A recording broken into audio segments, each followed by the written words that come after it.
Welcome back to the studio for another Made by Alex McQuade video. In today's tutorial we're looking at how I make these vintage flowers. So how I use different mixed media techniques, from using found objects to different fabrics, layering the fabrics, gathering, using the pleating machine, and how I add the leaves on the side. So just a really fun tutorial really, that's going to show you where to start, and then you can go experiment and just be as creative as you want to. Just showing you how I use them in my work. So this is one of my mouse creatures that I've made, and I've got an example here of a nice tall flower, and then he's holding his little vintage flower as well, again with the found objects, because that's what I'm all about really, using these found objects and making them into something really lovely. Okay, let's get started. I've been collecting rusty nuts, bolts, washers and screws for as long as I can remember. I love finding interesting objects, and they've been featuring in my work for a long time. But you don't need to use them for this project. You really can use anything that's a circular ring shape. I found some bits here from a charity shop in a little sewing box, little treasures. Anything like that is absolutely fine. I'm stitching my found objects to a piece of felt that I've bought, so shop bought felt here. And I'm using this because when I cut it to add the texture at a later point, it doesn't fray, it holds its shape really nicely. I like to use different types of thread to stitch my found object onto the felt. So here I've used an embroidery thread and a cotton thread, and it just adds a nice texture.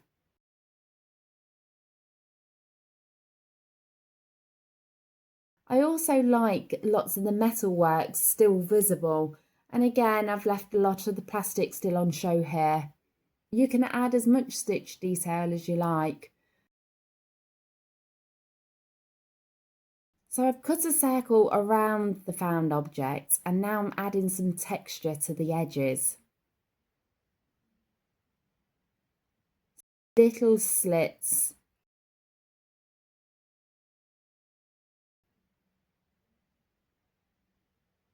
And then I take some smaller scissors and just cut away a little bit of the felt. And it just makes that texture so much more obvious. It's a very therapeutic part of the process, this bit. And there we go. So now I'm looking at different fabric options or lace options for the pleating and the layering parts. So this is the wonderful Princess Pleater machine. So I've had this machine since university, and I now use it with just one needle and one strip of fabric, and it creates a really nice even pleat, so a nice even gather to my pieces of fabric. Traditionally, this machine has been designed to pleat larger pieces of fabric, so with multiple needles, which is then gathered together and used for smocking. Personally, I've never done any smocking. I don't know if anybody else has, but I've used it in a creative way. So I've pleated silk, handmade papers that I've made, handmade felts. I've done all sorts, but now I use it mainly for this purpose. Of course, if you don't have a pleating machine, you can take your strip of fabric, add a running stitch, and then pull it to gather it together, and you've got the same effect. I love using hand-dyed scrim in my work. I just love that additional layer of texture. Now, normally I use a rusty washer and a rusty screw for the stem, but because I'm using something different for this project, I've decided to take a piece of wire to create the stem and use a button that's the equivalent of the end of the screw. So I've threaded the wire through the button, and then I'm twisting it together to create a nice long stem.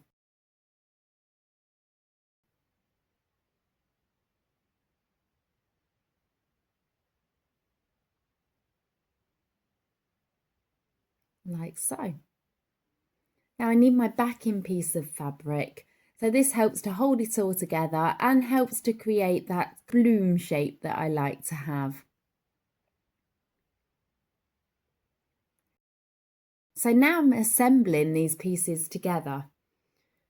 So I've pushed the stem through the central part of the found object on the felt, added my layer of dyed scrim, and then added my pleated layer as well. So I'm just tweaking it to make sure it all looks nice. It's all sitting in the right position.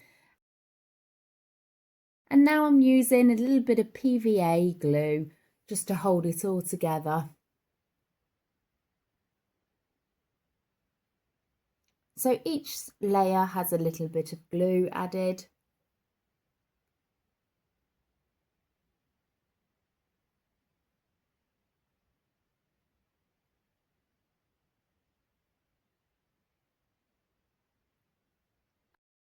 And that back section of felt, I've just folded that over twice just to get the central point to cut a little hole. And now I'm adding some PVA to that, and I add PVA glue all over the back of that because I'm using that to create the shape. So rather than it sitting flat, I like it to be kind of bunched up, a little bit like a peony. So I kind of use that just to squeeze and push it upwards. And then I keep doing that as it dries. And of course, it wouldn't be a project of mine without a little bit of wool being added. That goes on the top of the stem. So just wrap that round really carefully, keeping it at the top. And that actually works really nicely.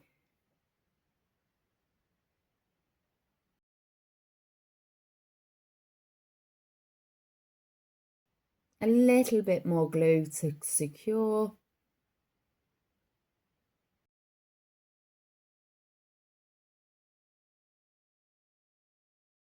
And again, a bit more shaping. And now it's time for me to make a little leaf.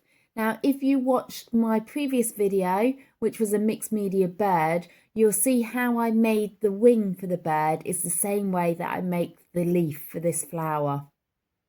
So I take my piece of wire and I'm covering it in PVA glue. Plenty of glue. Then I wrap it in a layer of scrim fabric.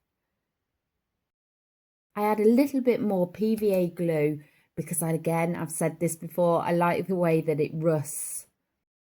So you just get a little bit of colour around the edge. Then when it's dry, you can cut away the excess fabric and you've got a really delicate, nice little leaf shape.